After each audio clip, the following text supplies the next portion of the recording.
اللہم صلی علی سیدنا محمد وعلی آل سیدنا محمد وعلی اصحاب سیدنا محمد۔ تو تم نے حالات آخرت کے بھی اچھے ہوں، دنیا کے بھی سارے تمہارے اچھے ہوں تو طریقہ رسول پہ چلو۔ ہاں جیسے صحابہ چلے تھے، تسبیحوں پہ زور دو، جو نفلوں پہ زور دو، نمازوں کو جماعت سے ادا کرو، پھر اپنے کاروبار کرو، دیکھو رحمت آتی ہے نہیں آتی ہے، نہ فیکٹری فیل ہوگی، نہ ایکسیڈنٹ ہوں گے، نہ اغوا والا تم کو پکڑ کے لے جائے گا، نہ تمہاری تجارت میں خسارہ ہوگا۔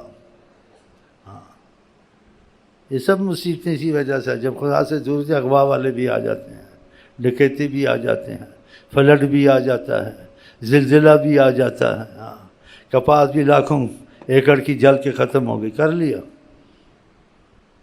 کچھ نہیں کر سکتے، کچھ نہیں کر سکتے۔ وما بکم من نعمت فمن اللہ، قرآن ہے، تمہارے پاس جو نعمت موجود ہے، جو راحت موجود ہے، یہ اللہ کی طرف سے ہے، وہ جب چاہے لے لے اور جب چاہے چھوڑ دے۔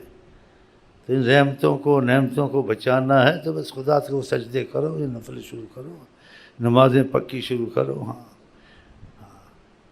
تو تمہارے بنگلے بھی رہ جائیں گے، تمہاری کاریں بھی رہ جائیں گی، تمہارا ملک بھی رہ جائے گا، تمہاری زراعت بھی رہ جائے گی، ہر طرف سے رحمت آئی ہے۔